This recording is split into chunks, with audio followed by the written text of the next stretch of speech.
सभी को नमस्कार। उम्मीद है आप अच्छे होंगे, बहुत अच्छे से अपनी पढ़ाई पर लगे हुए होंगे। आप सभी को पता है कि आरआरबी के द्वारा जो आरआरबी है हमारे पास रूरल रीजनल बैंक होता है, उसके द्वारा वैकेंसी हर साल जारी की जाती है फिक्स इंटरवल के बाद। अब की बार भी ठीक ठाक मात्रा में वैकेंसी जारी की गई है। आज हम इन सारी चीजों को जानेंगे, आखिरकार कितनी वैकेंसी है, किस किस पोस्ट पर कौन कौन से एग्जाम है, क्या क्या सिलेबस है, किस तरीके का एग्जाम पैटर्न है। सारी की सारी चीजों को आने वाली 5 से 7 मिनट में मैं आपको समझा दूंगा। आपको कोई भी एक्स्ट्रा वीडियो देखने की जरूरत नहीं पड़ेगी। और एक बात याद रखिएगा, वैकेंसी ठीक ठाक मात्रा में है तो फॉर्म जरूर डालना, अगर आप इन सारे सब्जेक्टों को पढ़ रहे हो फिलहाल। स्टार्ट करते हैं कौन कौन से पार्ट हैं। अगर मैं बात करूं सबसे पहले नोटिफिकेशन को लेकर, तो ये नोटिफिकेशन आपको मैं टेलीग्राम पर डाल दूंगा कंप्लीट, तो आप इसको और डिटेल में पढ़ लेना। हालांकि इसके सारे के सारे पॉइंट मैं लेकर आया हूं ताकि आपको कोई डाउट ना रहे। फिर भी आपको कोई डाउट है किसी चीज को लेकर, तो कंप्लीट नोटिफिकेशन को आप लेकर उसे एक बार पढ़ लेना। टेलीग्राम पर मैं डाल दूंगा, कमेंट बॉक्स में उसकी लिंक पिन कर दूंगा। ठीक है, स्टार्ट करते हैं नोटिफिकेशन को पढ़ना। क्या क्या इसमें चीजें आई हैं, तो इसमें 13,200 वैकेंसी टोटल है। 13,000 प्लस वैकेंसी इसमें है। आइए सबसे पहले जानते हैं इसके फॉर्म को लेकर। तो अगर मैं इसके फॉर्म को लेकर बात करूं, तो सबसे पहली चीज आती है हमारे पास, आखिर ये कब से स्टार्ट हो रहा है। तो ये फॉर्म स्टार्ट हो रहे हैं 1/9 यानी आज से स्टार्ट हो रहे हैं। और इसकी जो लास्ट डेट है वो है 21/9 यानी लगभग 20 दिन का आपके पास समय है। और इसमें 3 तरह के एग्जाम होते हैं, स्केल 1, स्केल 2 और 3 और ऑफिस असिस्टेंट, है ना। स्केल 1 मतलब पीओ वाला एग्जाम होता है। अगर मैं बात करूं, इनकी एग्जाम डेट तक दे दी है। इनका प्री एग्जाम जो है वो 22-23 दिसंबर को होगा। स्केल सेकंड और थर्ड की नहीं दी गई है, लेकिन ऑफिस असिस्टेंट की दे दी गई है, जो कि हमारे पास कितनी है, जो कि हमारे पास 6, 7, 13 और 14 दिसंबर है। इसी की मेंस एग्जाम डेट 28 दिसंबर है स्केल 1 की, जबकि स्केल 2 और 3 की एग्जाम डेट जो है वो 28 दिसंबर है। और अगर मैं बात करूं ऑफिस असिस्टेंट को लेकर, तो इसकी 1 फरवरी दी गई है। क्लियर है। तो ये हुआ हमारे पास टोटल वैकेंसी 13,200। इसके 1/9/2025 से फॉर्म स्टार्ट होंगे और 21/9/2025 पर खत्म होंगे। और इनके एग्जाम डेट ये रही। अब हम थोड़ी और डिटेल में चीजों को जाने, तो हम ये जान पाएंगे कि इसमें हमारे पास जो पेपर पैटर्न है वो 3 तरीके की इसमें पोस्ट होती है। कौन कौन सी 3 तरीके की पोस्ट। सबसे पहला आता ऑफिसर स्केल 1, जिसे हम पीओ बोलते हैं। और पीओ में 2 एग्जाम होते हैं, प्रीलिम्स मेंस और इंटरव्यू। ठीक है, पहले एग्जाम पैटर्न समझो। उसके बाद आता है हमारे पास, थोड़ा मैं जूम कर देता हूं। उसके बाद नेक्स्ट आता है हमारे पास अगला पार्ट। और अगला पार्ट आता है कौन सा, अगला पार्ट आता है हमारे पास इस तरीके से। वो आता है हमारे पास क्लर्क, या फिर इसी को बोलते हैं ऑफिस असिस्टेंट। और ऑफिस असिस्टेंट में केवल 2 पेपर होते हैं, प्रीलिम्स और मेंस, इसमें इंटरव्यू नहीं होता है। उसके बाद आता है फॉर ऑफिसर स्केल 2 एंड 3। इसमें केवल हमारे पास 2 है। एक है सिंगल एग्जाम, जो कि आपका एमसीक्यू टाइप का होता है, और दूसरा होता है इसमें इंटरव्यू। तो ये तो हुआ आपके पास एग्जाम पैटर्न, जो मैंने आपको बताया 3 तरीके की पोस्ट, स्केल 1, स्केल 2, स्केल 3 और ऑफिस असिस्टेंट। ये 3 पोस्ट और उनके एग्जाम पैटर्न। उसके मैं बात करूं इसके सिलेबस को लेकर।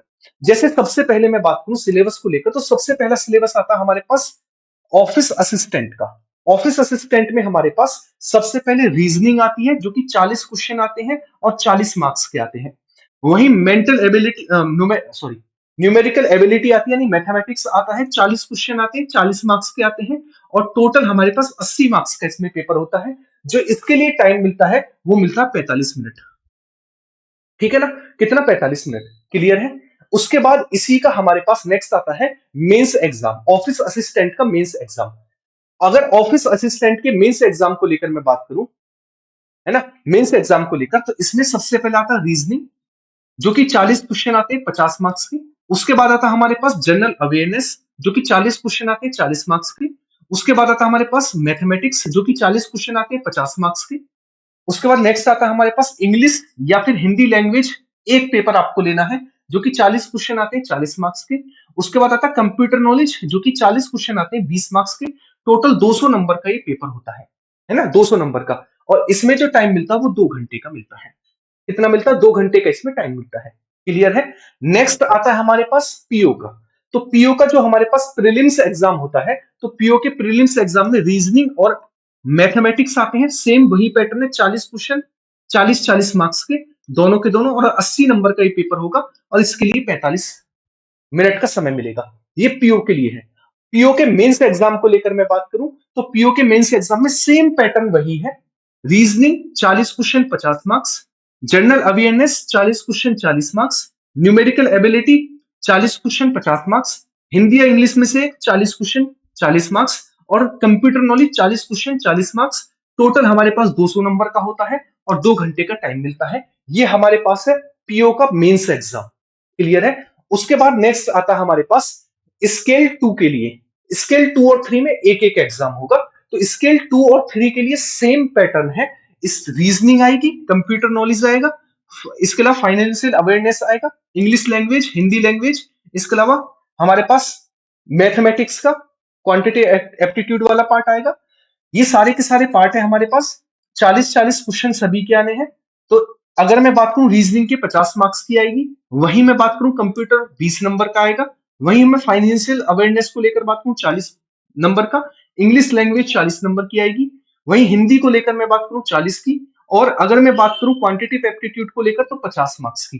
टोटल 200 नंबर का ये भी पेपर होना है और इसके लिए भी 2 घंटे का टाइम मिलेगा। कितने घंटे का? 2 घंटे का टाइम मिलेगा। तो ये हमारे पास है स्केल 2 के लिए, जिसमें हमारे पास एक ही पेपर होना है ना, एक ही पेपर होना है। फिर स्केल 3 का भी एक पेपर होना है। तो स्केल 3 में क्या क्या आना है? Same financial awareness, English language, Hindi language, computer knowledge, और उसके लिए हमारे पास quantitative aptitude. Total 200 question 200 marks के आएंगे और इसके लिए हमारे पास 2 घंटे 30 मिनट का टाइम मिलेगा। कितना? 2 घंटे 30 मिनट का। तो आपने सारा का सारा पैटर्न समझ लिया। किसको लेकर पैटर्न समझ लिया कि हमारे पास किस किस तरीके से किस किस का क्या क्या सिलेबस है। ठीक है, मेंस और प्री को लेकर। उसके बाद आता है इंटरव्यू स्टेज को लेकर। इंटरव्यू स्टेज को लेकर मैं बात करूं तो इंटरव्यू होगा आपका, और इंटरव्यू आपका 100 मार्क्स का होगा, जिसमें इंटरव्यू है, जिसमें 40% मिनिमम क्वालिफाई करना जरूरी है। और जो मेरिट तैयार होगी वो 80% जो है आपके वेटेज रहेगा रिटन एग्जाम का, और 20% वेटेज रहेगा आपका किसका? इंटरव्यू का। तब आपकी मेरिट तैयार होगी जिसमें इंटरव्यू है। ये हुई इंटरव्यू को लेकर बात। उसके बाद आता है एज को लेकर। तो आपकी एज जो स्केल थर्ड है उसके लिए 21 से लेकर 40 के बीच होनी चाहिए। जो हमारे पास स्केल सेकंड है उसके लिए 21 से लेकर 32 साल होनी चाहिए। जो हमारे पास असिस्टेंट मैनेजर का है उसके लिए 18 से लेकर 30 साल के बीच होनी चाहिए। ठीक है ना? और जो हमारे पास फॉर ऑफिस असिस्टेंट मल्टीपर्पज है ना, उसके लिए 18 से लेकर 28 साल होनी चाहिए। तो ये इसका एज क्राइटेरिया है जो आपको दिया गया है। क्लियर है? जो नोटिफिकेशन हम आपको कंप्लीट मिल जाएगा। उसके बाद एज रिलैक्सेशन, जैसे एससी एसटी के लिए 5 साल का दिया गया है, ओबीसी के लिए 3 साल का दिया गया है ना। इसके अलावा बाकी की आपको देखने हैं तो देख लेना कि किस किस तरीके से आप किस किस कैटेगरी में आते हैं। मेन है एस टी एस टी और ओबीसी का, तो वो 5 और 3 साल का है। ठीक है, बाकी आप किस कैटेगरी में आते हैं वो आप एक बार नोटिफिकेशन में देख लेना। नेक्स्ट टाइप आता है हमारे पास अगला। ये सारा का सारा हुआ हमारे पास डिटेल जो मैंने आपको बतानी थी। तो उम्मीद है सारा का सारा पार्ट आप समझ पाए होंगे। ये सारी की सारी चीज जो मैंने आपने रखी, सारा का सारा पार्ट किस किस तरीके से होगा, इनका क्या क्या सिलेबस रहा, किस किस तरीके से क्या क्या चीजें आनी है। इसके अलावा हमने बात कर ली किसको लेकर? इंटरव्यू को लेकर, एज को लेकर बात कर ली, और इसका एज रिलैक्सेशन को लेकर बात कर ली। उम्मीद है आप इस पार्ट को समझ पाए होंगे। अगर आप कि इन सब्जेक्ट पर कमांड है और आप चाहते हैं कि आप आरआरबी ग्रामीण बैंक में, तो आप जरूर इसकी एग्जाम की तैयारी करो। एक ही एग्जाम पर डिपेंडेंट होकर मत रहो। एग्जाम थोड़ा सा बिगड़ा 3-4 साल की बात चली जाती है। एक बार एक एग्जाम बिगड़ने के बाद अगले एग्जाम का फॉर्म डालोगे, तैयारी करोगे, फिर उसके लिए 3 साल ओवरलैपिंग जिंदगी की चलती रहेगी और कुछ नहीं होगा। पैरेलल 1-2 एग्जाम की तैयारी करते रहो। उम्मीद है वीडियो आपको अच्छी लगी होगी। इसका डिटेल नोटिफिकेशन टेलीग्राम पर डाल दूंगा, तो वहां से जो आपके डाउट है उस नोटिफिकेशन से पढ़ के निकाल लेना। हालांकि सारी चीजें मैंने आपके सामने रख दी।